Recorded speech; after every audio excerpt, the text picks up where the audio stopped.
What's going on, everybody? How's everyone out there doing? Welcome back or welcome to Stephen Connor TV. Before we get started, please make sure you like, comment, subscribe, and also hit that post notification bell so you can get notified whenever I upload a video. Without further ado, let's get into today's topic, and we're going to be discussing the two games of the college football playoff that happened today. This college football playoff started in December, and a lot of the games, actually most of the games, have been blowouts.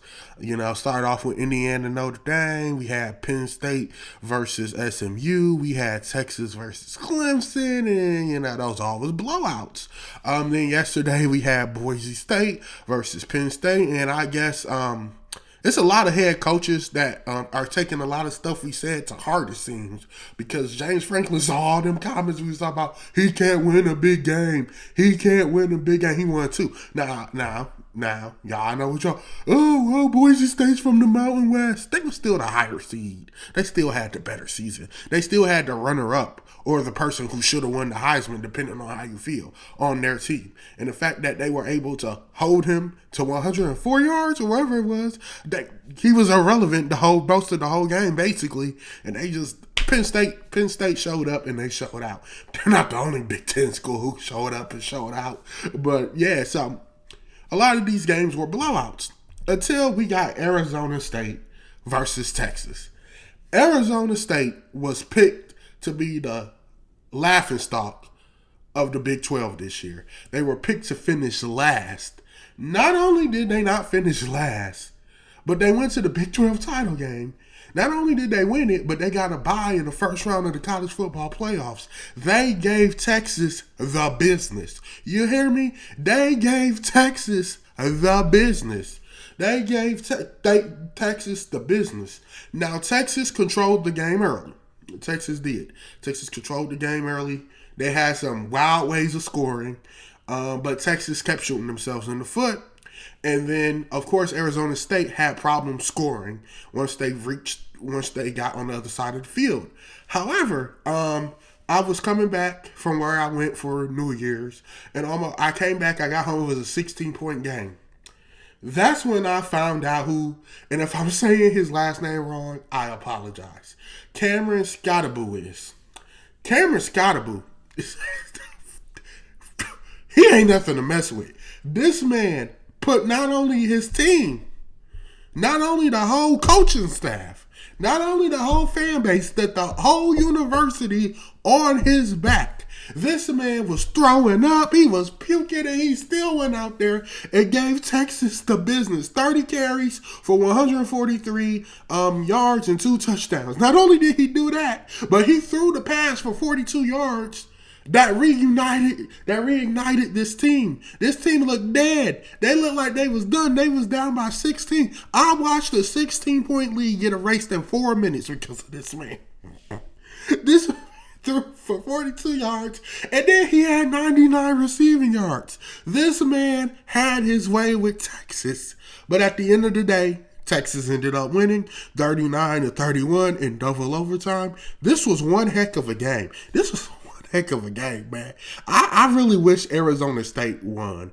I wonder what would have happened if that targeting call that happened.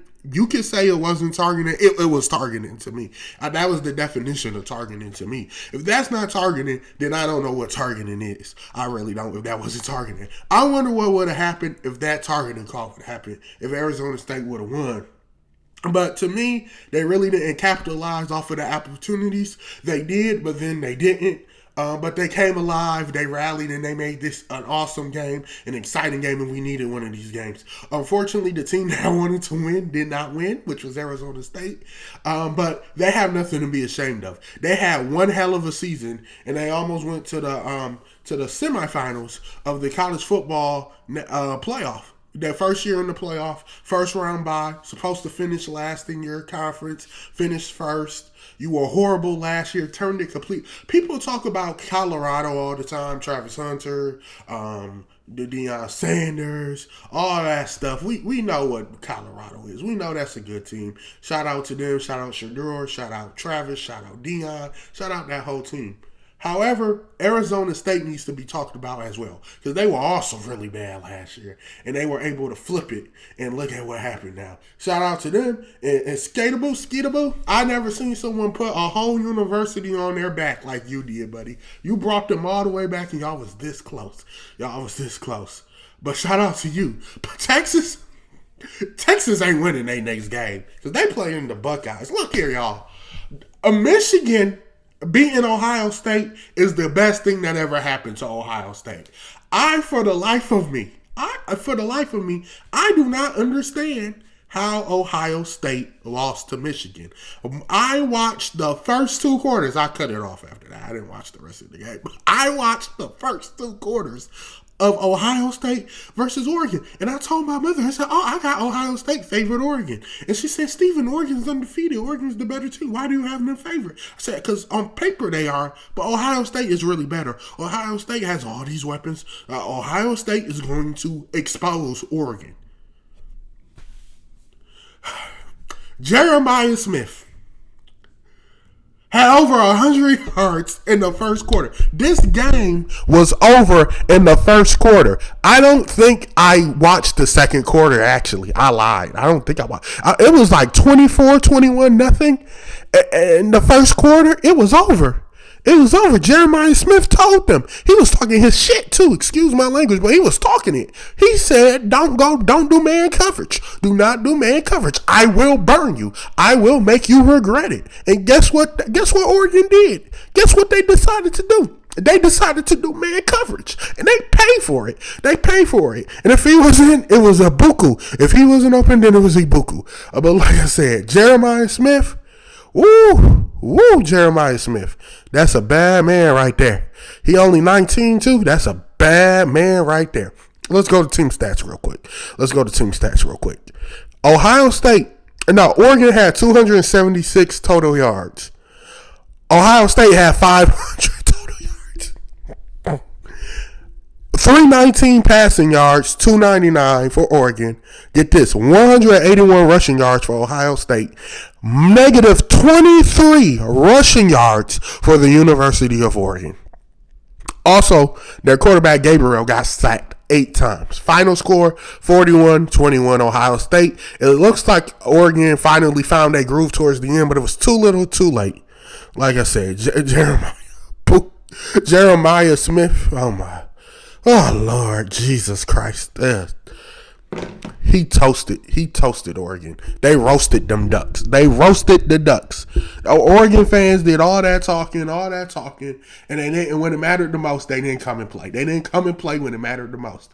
This is what happens when your whole team is fighting for something. Everyone at the Ohio State University on that football team is fighting for their lives, especially Ryan Day. Ryan Day, if he did not come back with a national title, he was going to be fired. He didn't want to get embarrassed. He didn't want to get fired against Tennessee on the floor. When your own fans booing you, his own fans are booing him, y'all. They were booing him, y'all.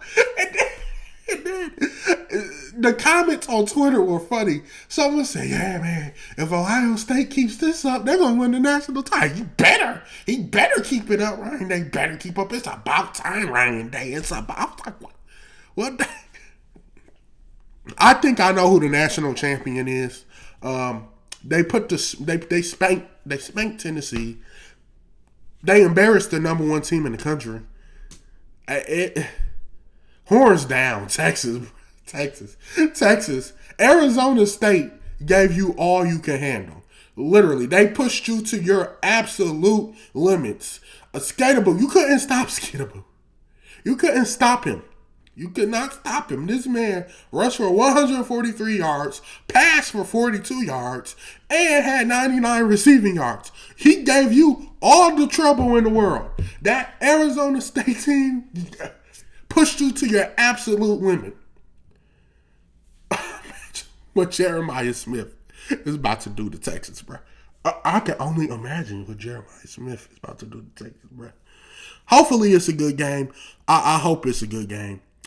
I want another good game like the Arizona State game was, because that was wild. That butt whooping, that duck roasting that Oregon just had, I don't know, man. I don't know. He told them not to run man, and they ran man. The game was over in the first. So I watched a 4-minute, 16-point comeback, go into 2 overtimes and fall short, which was an amazing game, an amazing storyline. And then I watched the number 1 team in the country get blown out in the first quarter. The game was over in the first quarter. That is just crazy. Anyway, with all that being said, I got Notre Dame beating Georgia tomorrow. Let's go another upset. I got Notre Dame beating Georgia tomorrow. That's my prediction. We'll be here after the game, whether I'm right or I'm wrong. But I just want to close with this, y'all. I'm a certified Ohio State hater, and I was because I knew they could do better. I knew that they could produce. This is what I wanted to see from Ohio State all year. I don't know where this was. Against Michigan. And then you had the Oregon fans talking about, we beat the Buckeyes. We beat the Buckeyes earlier this year.